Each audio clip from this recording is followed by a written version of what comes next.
America's creativity is the envy of the world, and the Copyright Office is at the center of it.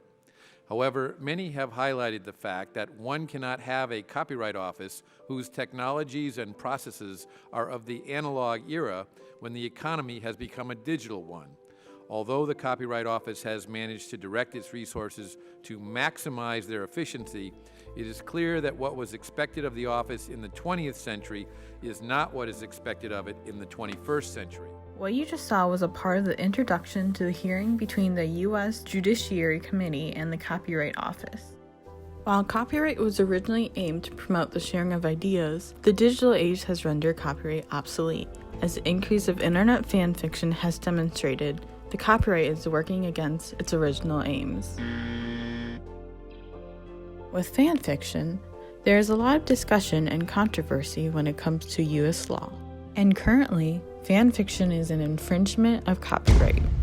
To fully understand why this could be a problem, let's take a look at the copyright law and its history, explained by YouTube channel CGP Grey. The origin of copyright law takes us back to 1710 and Queen Anne, the monarch who had just overseen the unification of England and Scotland into the then brand new Great Britain. Also on her busy schedule was the Statute of Anne, the very first copyright law. It gave authors control over who could make copies of their books or build on their work for a limited period of time. Later, a group of rebellious colonists thought that the Statute of Anne was a good idea, and so copy-pasted it into their own constitution, giving Congress the power to promote the progress of science and useful arts by securing for limited times to authors the exclusive right to their respective writings. Basically, copyright is a contract between authors and society. If you promise to make more stuff, we promise not to copy it or build on it for 28 years. 4 times, Congress has agreed with authors that the length of copyright is too short to turn a profit and has so extended it. First in 1831 from 28 years to 42 years, then again in 1909 to 56 years, in 1976 to the lifetime of the author plus 50 years, and in 1998 to the lifetime of the author plus 70 years. That's a great deal for authors who have already made stuff, but does it really help society get more books and movies? At the end, he poses a great question. Why does copyright need to be that long? And is it limiting future creators to the possibilities? In Allie Wilkins' article, Fanfiction and Copyright, Has the Digital Age Rendered Copyright Law Obsolete?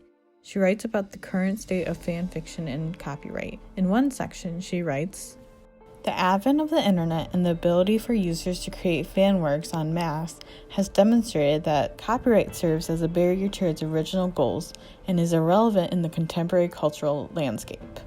As an example of this, Wilkin uses the case Castle Rock Entertainment versus Carroll Publishing Group over an unofficial Seinfeld trivia book, and also the internet creation of a Harry Potter lexicon. The lexicon was taken down and the author was fined, while the trivia book, the SAT, was discontinued and all copies in Carroll's possession were destroyed. While fan fiction writers like those examples cannot make a profit off their hard work, that doesn't mean profit cannot be made. If you're a part of a corporation, they have the willpower to do so. Georgetown University law professor and fan fiction advocate Rebecca Tushnet briefly uses a big corporation as an example when it comes to fan fiction.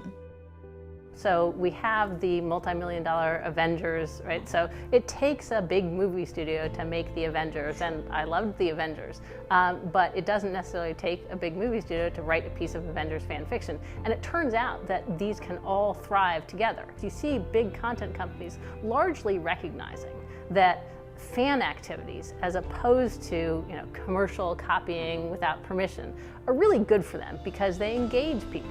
Like what Rebecca was saying, big companies like Disney are just making fan fiction themselves, but because they have the willpower, they're able to buy and own these properties, while fans who are creating free advertising are being punished. For example, the Air Pirates were sued by Walt Disney Productions for their underground comic Air Pirates Funnies, which made a parody of Mickey Mouse. So they didn't know anything about copyright. I mean, that's Mickey Mouse, but everybody knows that's not Mickey Mouse, because Mickey Mouse wouldn't do that. But why go after Mickey? Why did you? Well, because Mickey, I would have gone after Popeye. I would have gone after Little Lulu. I would have gone after anybody who was paranoid enough to attack everybody on sight. It wasn't about Mickey Mouse, it was about that Disney sued everybody for just looking at them. All of a sudden, this is really silly.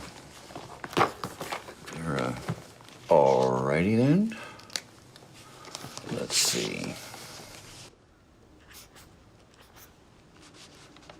Another federal crime. Like Dan O'Neill mentions, U.S. copyright law seems to only support big corporations and their future endeavors instead of small creators.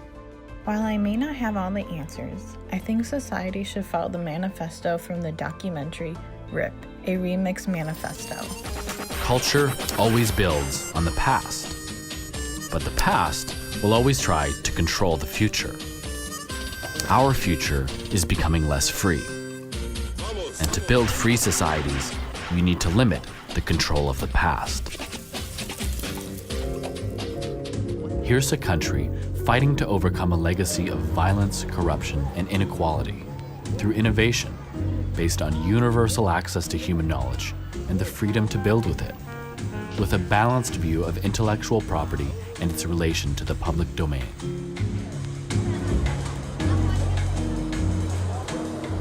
What could humanity accomplish if we all played the game like Brazil? What diseases could be cured? What voices might be heard? What songs could we sing? Given the chance, this could be what the whole world would look like. Or the world might look more like this. A completely private, incorporated domain. A world where in order to create, you need to beg permission from those who are powerful enough to lock up the ideas from the last century.